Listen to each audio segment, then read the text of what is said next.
بسم اللہ الرحمن الرحیم۔ سیرت النبی کی 24ویں قسط کے ساتھ آج ہم حاضر ہیں۔ گزشتہ قسط کے اندر ہم نے حضرت حمزہ رضی اللہ تعالیٰ عنہ کا اسلام لانے کا واقعہ آپ کے سامنے ذکر کیا۔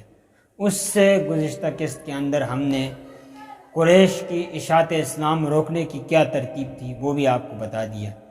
آج ہم بیان کریں گے کہ جب قریش والوں نے دیکھا کہ نبی اکرم صلی اللہ علیہ وسلم کو وہ روکنا چاہتے تھے، نہیں رکے، آپ کے خلاف انہوں نے مشورہ کیا، اس سے بھی کچھ نہیں ہوا۔ ولید بن مغیرہ کے پاس جا کر ایک بات طے ہوئی، اس سے بھی ان کو کچھ فائدہ نہیں ہوا۔ تو عتبہ نے یہ کہا کہ اب میرے پاس ایک ایسا طریقہ ہے، آپ مجھے اجازت دو، میں محمد پر جا کر اس طریقے کو آزماتا ہوں اور اس میں ہم انشاءاللہ کامیاب ہوں گے۔ قریش والوں نے کہا ٹھیک ہے۔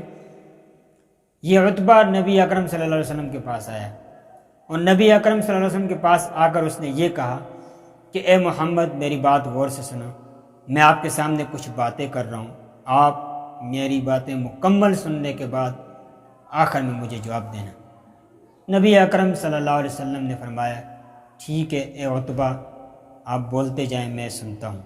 عتبہ نے کہا اے میرے بھتیجے، جو آپ دین لے کر آئے ہیں، جو نیا دین آپ لوگوں کو دے رہے ہیں، اس سے آپ کا مقصد کیا ہے؟ کیا آپ مالدار ہونا چاہتے ہیں؟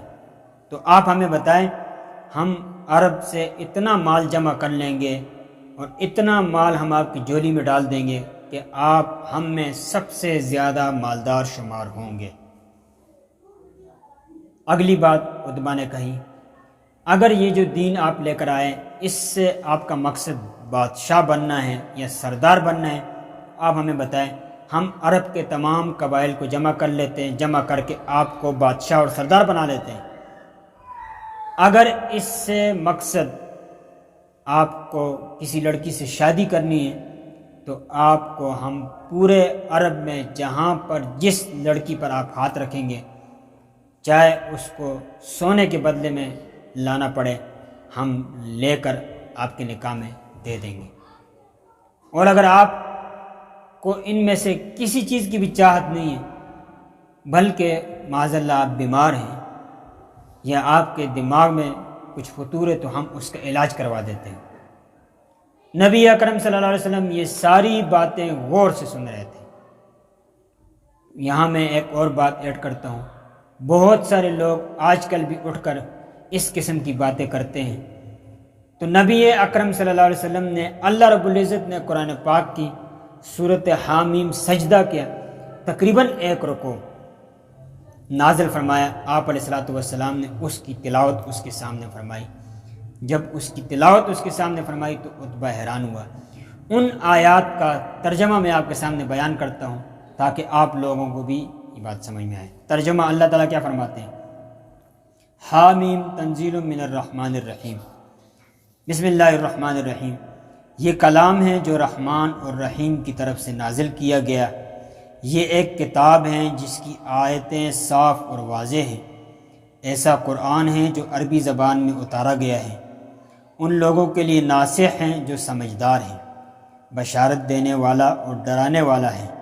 حق تو یہ تھا کہ اس پر ایمان لاتے، مگر اکثر لوگوں نے اس درجہ اعراض کیا کہ سنتے ہی نہیں، اور وہ یہ کہتے ہیں کہ ہمارے دل پردوں میں ہیں اس چیز سے کہ جس کی طرف آپ ہم کو دعوت دیتے ہیں، اور ہمارے کانوں میں ڈانٹ ہے، اور ہمارے آپ کے درمیان ایک بڑا حجاب حائل ہے، جس کی وجہ سے آپ کی بات ہماری سمجھ میں نہیں آئی۔ پس آپ اپنا کام کیجئے اور ہم اپنا کام کرتے ہیں۔ آپ ان کو جواب میں کہہ دیجئے کہ میں تم کو ایمان لانے پر مجبور نہیں کرتا، فقط حق کی دعوت پر اکتفا کرتا ہوں۔ جزائے نیز میں تم جیسا بشر ہوں، لیکن حق تعالیٰ نے مجھ کو نبوت اور رسالت سے سرفراز فرمایا ہے۔ مجھ پر اللہ کی وحی آتی ہے کہ تم کو یہ بتلاؤں کہ تمہارا معبود ایک ہی ہے، بس سیدھے اسی کی طرف متوجہ ہو جاؤ اور غیر اللہ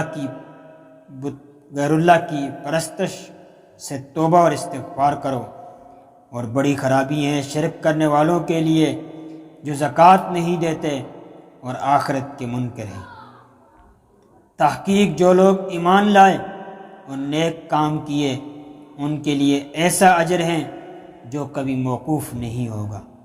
آپ ان سے کہہ دیجئے کہ کیا تم اس خدا کا انکار کرتے ہو جس نے تمام زمینوں کو 2 دن میں بنایا اور اس کے لیے شریک تجویز کرتے ہو؟ یہی زمین کا بنانے والا تمام جہانوں کا پروردگار ہیں، اور اسی نے زمین پر پہاڑ بنائے، اسی نے زمین میں برکتیں رکھی یعنی نباتات و حیوانات پیدا کیے، اور اسی میں ان کی غذائیں مقرر کی۔ یہ سب 4 دن میں ہوا۔ پوچھنے والوں کے لیے حقیقت حال کو بتلا دیا گیا۔ پھر یہ سب کچھ پیدا کر کے آسمان کی بنانے کی طرف توجہ فرمائی، اور اس وقت آسمان ایک دھواں سا تھا۔ اس کو موجودہ صورتحال پر بنایا، اور پھر آسمان اور زمین سب سے نہایت خوشی سے تعمیل حکم کے لیے حاضر، یہ فرمایا میرے حکم کی طرف آؤ، خوشی سے یا ناخوشی سے۔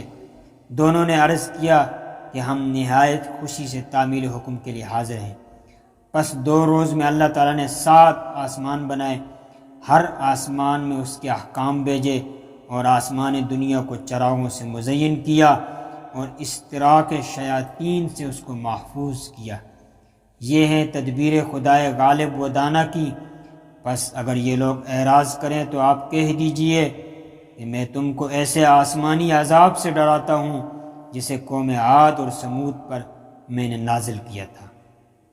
آپ صلی اللہ علیہ وسلم تلاوت فرماتے رہے، اور عتبہ دونوں ہاتھ پیچھے کی جانب زمین پر ٹیک لگائے ہوئے مبہوت اور حیران ہو کر سنتا رہا۔ لیکن آپ صلی اللہ علیہ وسلم جب آخری آیت فَإِنْ آرَزُوا پر پہنچے تو عتبہ نے اپنے ہاتھ آپ کے منہ پر رکھ دیا اور آپ کو قسم دی کہ آپ خاموش ہو جائیں اور مجھ پر رحم فرمائیں۔ یہ کہہ کر عتبہ جب وہاں سے واپس لوٹا تو اس نے عرب والوں کے آ کر یہ کہا کہ واللہ نہ یہ کوئی جادوگر کا کلام تھا اور نہ کسی کاہن کا کلام تھا، نہ کسی مجنون کا کلام تھا، یہ یقیناً خدا کا کلام تھا۔ عرب کی یہ والی سازش بھی 100% ناکام ہوئی، اور ایک دفعہ پھر اسلام کو بلندی نصیب ہوئی، اور اللہ تعالیٰ نے یہ آیتیں نازل فرما کر بتا دیا کہ اسلام کی طرف دعوت کیوں دی جاتی ہے، نبی کا اور نبی کے ماننے والوں کا مقصد کیا ہے۔ ملتے ہیں بہت جلد ایک نئی ویڈیو کے ساتھ۔